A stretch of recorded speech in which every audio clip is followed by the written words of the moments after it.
कहते हैं इंसान उतने ही दिन जीता है जितना पहले से लिखा होता है। लेकिन अगर सब पहले से तय है तो फिर डर क्यों, चिंता क्यों, भागदौड़ क्यों? और सबसे बड़ा सवाल, अगर मृत्यु का समय पहले से तय है तो क्या डॉक्टर, दवाई, पूजा, मेहनत ये सब बेकार है? समाज सदियों से ये बात कहता आया है, जितना लिखा है उतना ही जिएगा। लेकिन क्या अष्टावक्र मुनि भी यही मानते थे? गांव में एक बूढ़ा साधु रहता था। लोग कहते थे उसे जीवन और मृत्यु का रहस्य पता है। एक दिन एक युवक उसके पास आया। उसकी आंखों में डर था। उसने पूछा, बाबा, लोग कहते हैं कि इंसान उतने ही दिन जीता है जितना पहले से लिखा होता है। क्या सच में हमारी मृत्यु पहले से तय है? साधु मुस्कुराया और पास रखे दीपक की ओर इशारा करके बोला, इस दीपक को देख रहे हो? इसमें जितना तेल है ये उतनी देर ही जलेगा। युवक बोला, हाँ। साधु ने कहा, लेकिन अगर कोई तेज हवा आ जाए तो? युवक बोला, तो दीपक जल्दी बुझ सकता है। साधु मुस्कुराया, और अगर कोई उसे हवा से बचाए तो शायद थोड़ी देर और जल जाए। साधु बोला, बस यही जीवन है। युवक हैरान होकर देखने लगा। साधु ने कहा, समाज जब कहता है जितने दिन लिखा है उतना ही जिएगा, तो उसका अर्थ ये नहीं कि इंसान कुछ कर ही नहीं सकता। इसका अर्थ है जीवन का एक नियम है, एक सीमा है जिसे मनुष्य पूरी तरह नियंत्रित नहीं कर सकता। लेकिन इसका मतलब ये भी नहीं कि कर्म व्यर्थ है। फिर साधु ने युवक से पूछा, अगर किसान ये सोचकर बीज बोना छोड़ दे कि जो लिखा होगा वही होगा, तो क्या खेत में फसल उग जाएगी? युवक बोला, नहीं। अगर बीमार इंसान दवाई छोड़ दे तो क्या सिर्फ भाग्य उसे बचा लेगा? नहीं बाबा। साधु बोला, यही वो भूल है जो लोग करते हैं। भाग्य और कर्म दुश्मन नहीं है, दोनों साथ चलते हैं। युवक अब ध्यान से सुन रहा था।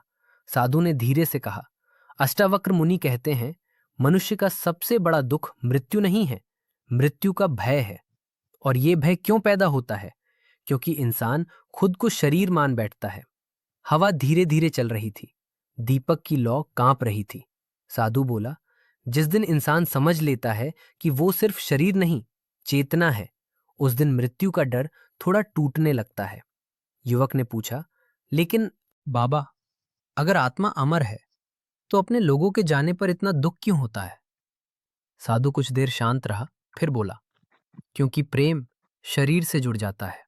हम आत्मा को नहीं, चेहरे को पहचानते हैं, आवाज को पहचानते हैं, स्पर्श को पहचानते हैं। और जब वो शरीर चला जाता है, अगर जीवन और मृत्यु का एक नियम पहले से तय है, तो फिर कुछ लोग बहुत कष्ट में क्यों जीते हैं और कुछ लोग बिना मेहनत सब कुछ पा लेते हैं? साधु हल्का सा मुस्कुराया, जैसे वो इस प्रश्न का इंतजार कर रहा हो। उसने पास पड़ी मिट्टी उठाई और 2 बीज युवक के हाथ में रख दिए। फिर बोला, इन दोनों बीजों को देखो। दिखने में लगभग एक जैसे हैं, लेकिन एक बीज बरगद बनेगा और दूसरा सिर्फ छोटा पौधा। युवक बोला, क्योंकि दोनों का स्वभाव अलग है। हाँ, साधु बोला, और यही बात मनुष्य पर भी लागू होती है। अष्टावक्र मुनि कहते हैं हर इंसान अपने साथ केवल शरीर नहीं लाता, वो अपने संस्कार, अपने कर्मों की दिशा और अपने मन की प्रवृत्ति भी लेकर आता है। इसीलिए 2 लोग एक जैसी परिस्थिति में होकर भी अलग जीवन जीते हैं। फिर साधु ने युवक की आंखों में देखते हुए पूछा, क्या तुमने कभी सोचा है, कुछ लोग छोटी सी बात में टूट जाते हैं और कुछ लोग बड़े दुख में भी शांत रहते हैं। क्यों?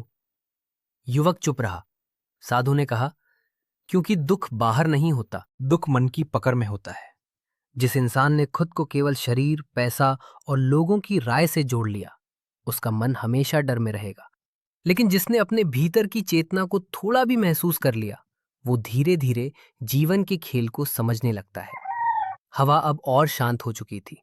दीपक की लौ स्थिर थी। जो मृत्यु को समझ लेता है, वो छोटी छोटी चिंताओं में अपना जीवन बर्बाद नहीं करता।